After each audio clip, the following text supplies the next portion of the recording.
Isn't it funny that no matter how good or bad life is, or no matter how up or down we are, no matter how close to the apocalypse we find ourselves, or how enlightened we are in the moment, no matter what, in good times and in bad, we're still going to run out of eggs. Again. And I feel like I just bought them.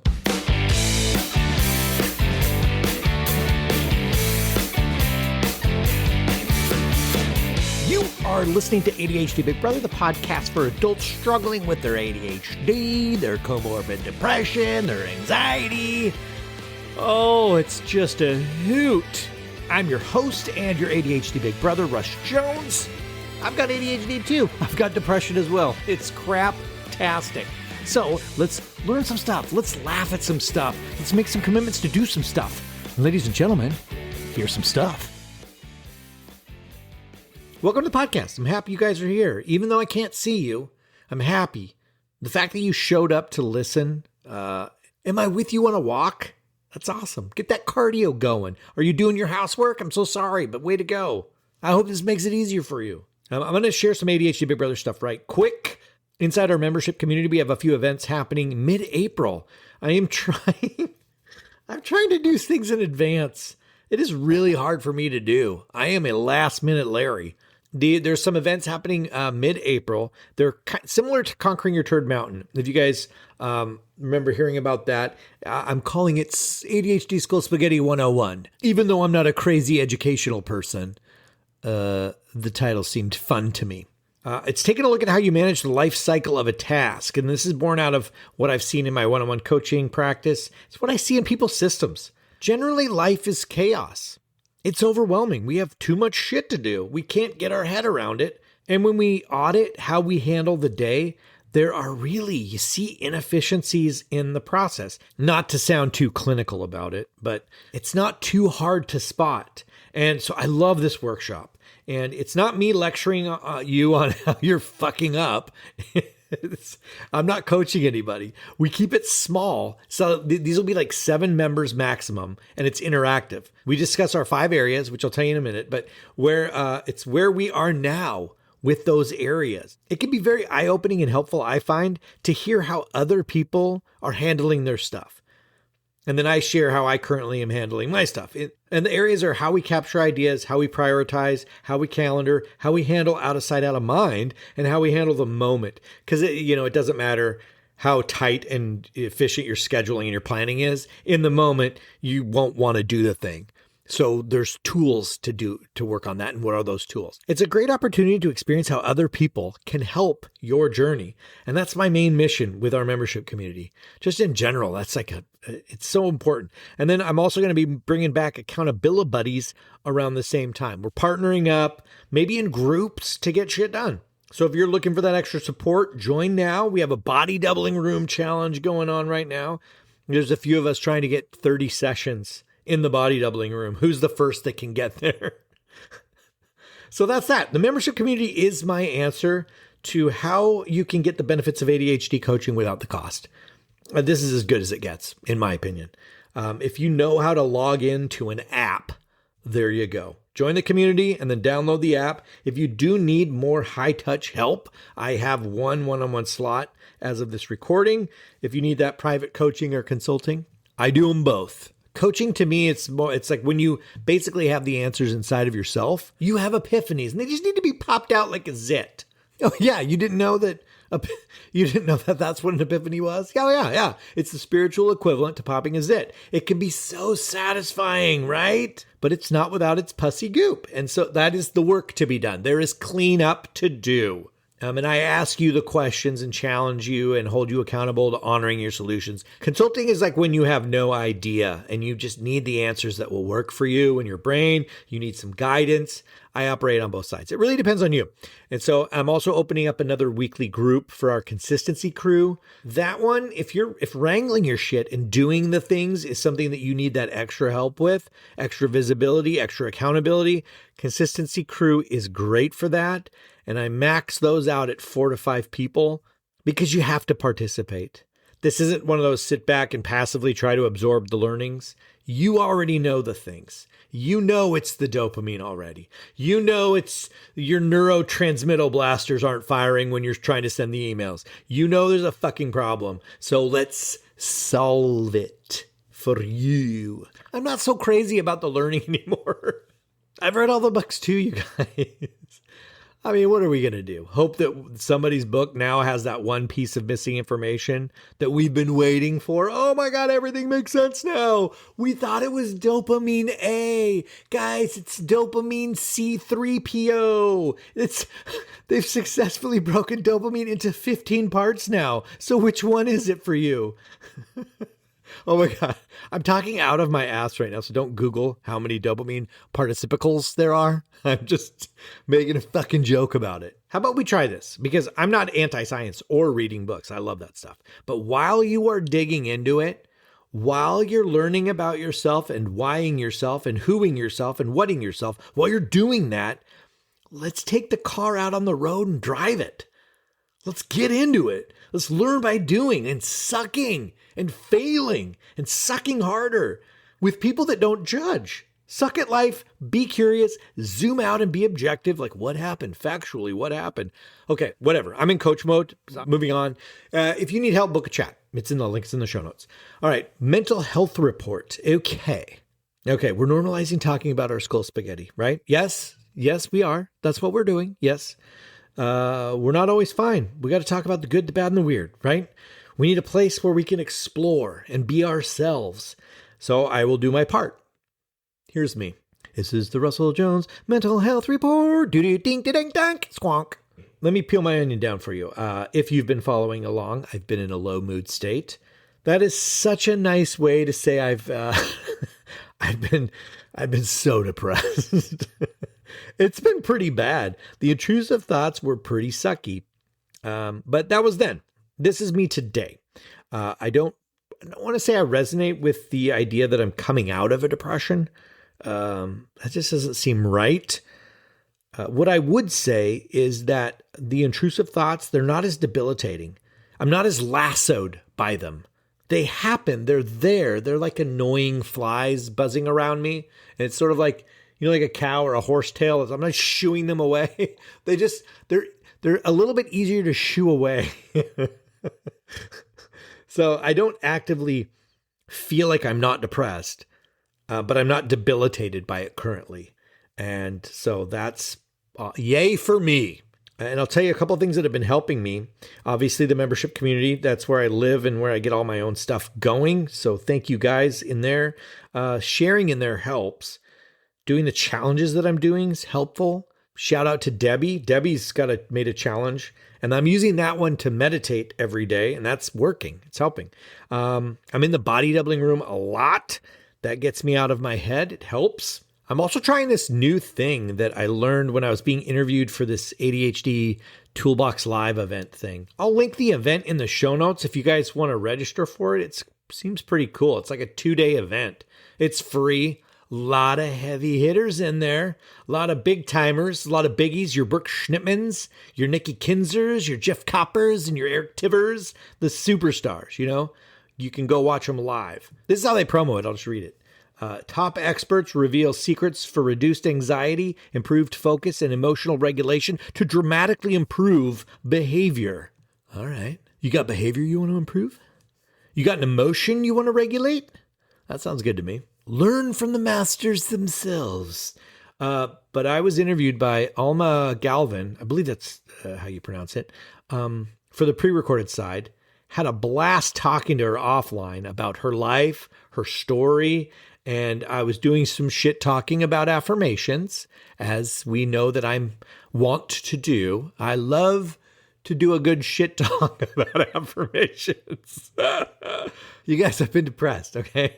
I don't have anything nice to say about affirmations. They can suck it. Maybe I need some emotional regulation help. Anyway, but she gave me this really cool exercise. She invited me to try setting intentions as opposed to declaring affirmations, right? And I am a lab rat for myself. You tell me a thing works for you. You tell me a thing that you're doing and that it's going well. I will try it for 30 days. I may come across as shit talky, you guys, but I will try a thing. I will throw in with the thing. I will believe and hope that it works. Absolutely. Anything and everything. And then I'll let you know 30 days later. Is it a magical elixir or a total crock of shit? I don't know. Let's find out. So I'm in. I'm game. So she gave me this exercise. She called it Soothing Heart. I Googled around, and there's aspects of it that you can find online. And we ended up recording it after the interview so that I could share the video of it in the membership. It's like a 3-minute meditation. And it's working, you guys. If you want to reach out to Alma, I'm going to put some links in the show notes. But I don't want to tell you what the exercise is and get into a whole, like, here's the exercise, do this, A, B, and C. You could reach out to her for that. Or if you're in the membership, I'll point you guys to it when you're in there. So my mental health is getting better every day, and that's enough. And spoiler alert, that's the mantra that I use in the Soothing Heart meditation. But I'm only 2 days in, so we need to give it some time. I think it's working, though. I want to philosophize with you guys a little bit today. So everybody gather around the campfire. We're going to talk. We're going to shoot the shit about some stuff. You want to? I've been pretty self-aware of these things. Let's call them tasks. That's the common phrase for shit we have to do. This really is a thing that I just percolate on this stuff. And so I may as well pass it along to you. I was in the kitchen and I ran out of coffee filters. And I thought, I have to get coffee filters. Stay with me on this. It gets great. And then I thought, here's another fucking thing I have to do for the rest of my life. Get coffee filters. And that spiraled me into all the things. There are so many things that are ongoing that are never done, and they repeat always. Yes, I could give up coffee, and then I'm running out of tea bags, or then I'm running out of water filters, and then there's going to be groceries. There's always going to be bills. There's always going to be dishes. Am I poking you in the overwhelm? Is that your overwhelm? Misery loves company. Come on in. Come on into the waters are warm in my misery. There's just tasks to do always, right? And they do overwhelm. These tasks, they keep growing and they're real and they do have to happen. I mean, okay, as a single parent, I mean, even if you're not even if you're a married parent, whatever, you have shit to do. Even though you're stressed out, you got shit to do. Even though you're depressed, even though you're overwhelmed, you're riddled with anxiety, you have shit to do. That, to me, this is my quest. I can't wait around for my inner neurocraptasticos to fire correctly before I fucking take the car to get serviced. I don't have the financial capacity to just let things go, take a month off, and recenter all my chakras, or something I would personally actually love to do. I would love that. And I'm actually working on it. I would love to reacclimate my heart center. I would love that. But I have shit to do. I've got shit to do. Shit to do. That should be my mantra. That's going to be my mantra when I meditate. I have shit to do. So much fucking shit to do. Do you guys have shit to do? Probably. Anyway. Here's my imposter syndrome for you. In my mind, my brain is like, nobody wants to hear about how to do stuff while they're drowning, you asshole. That's what my brain says. I'm like, but somebody has to hang out in the sandbox. You know what I mean? Someone has to be open for business to help move a needle forward with some tools. I don't know, nobody's in the mood to talk about or hear them, but nobody truly wants to hear the nuts and bolts.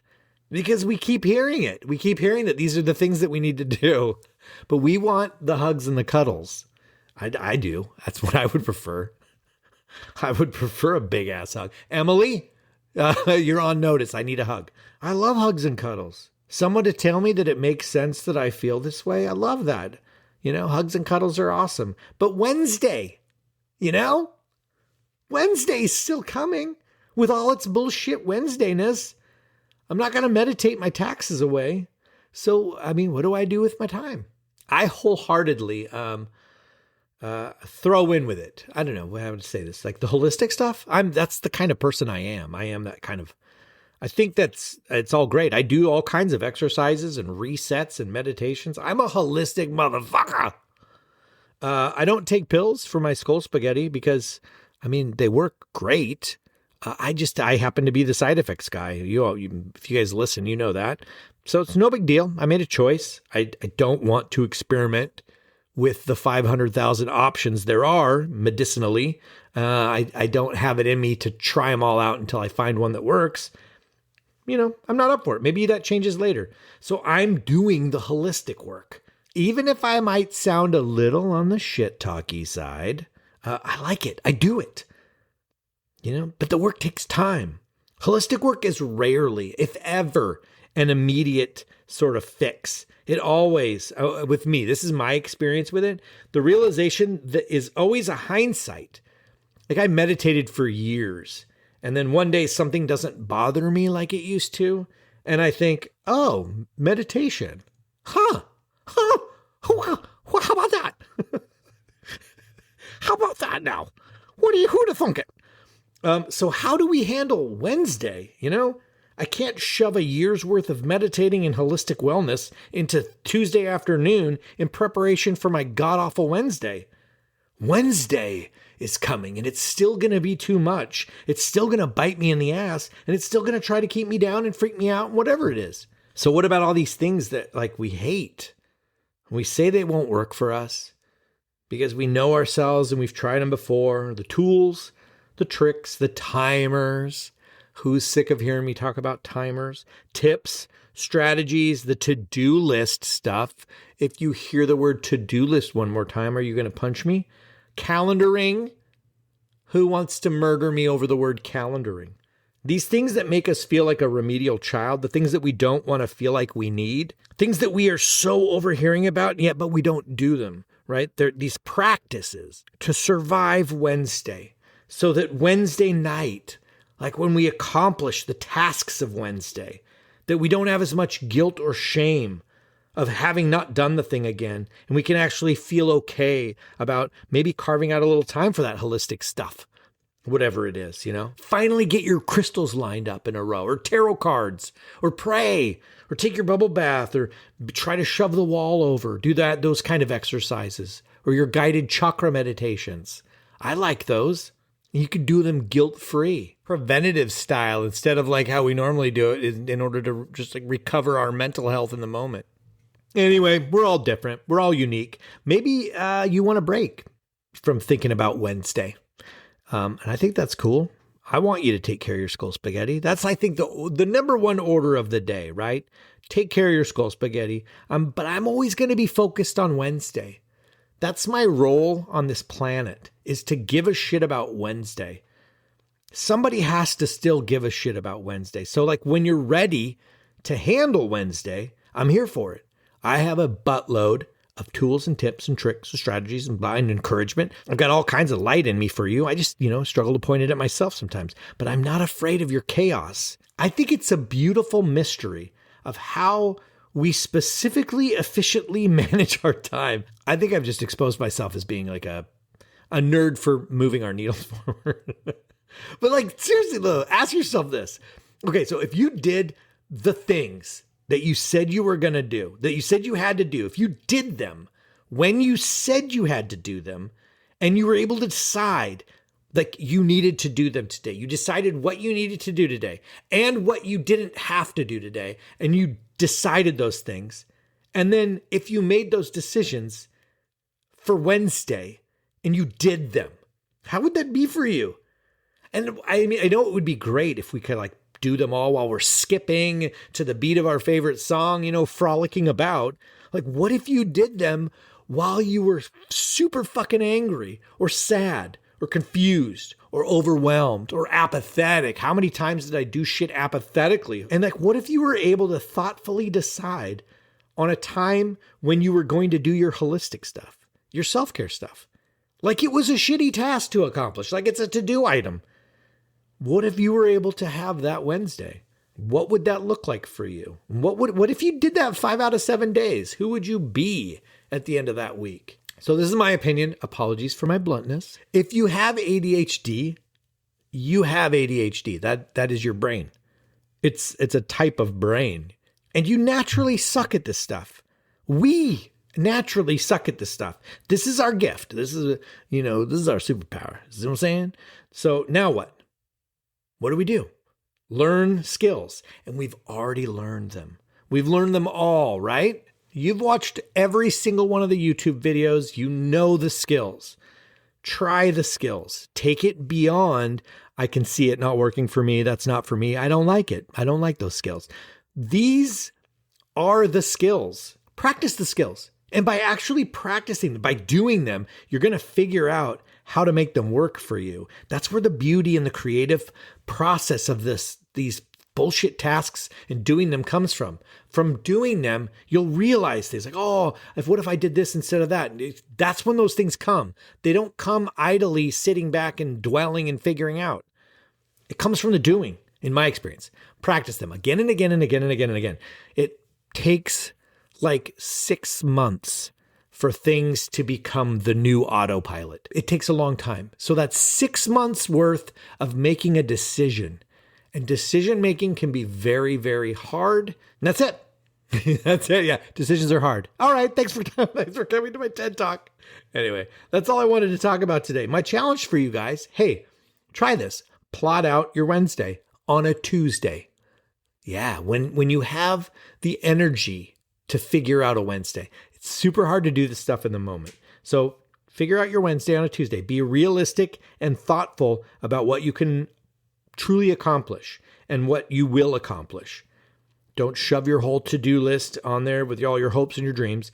What are the few things that you are going to get done and when? And if you need help with this bullshit work, reach out. I will help you if I can. Our membership is what we are built on. Go explore the show notes and sign up for the ADHD Toolbox live event. Yeah, fun times. All right, guys. Hope you have a fantastic week, and I shall talk to you later.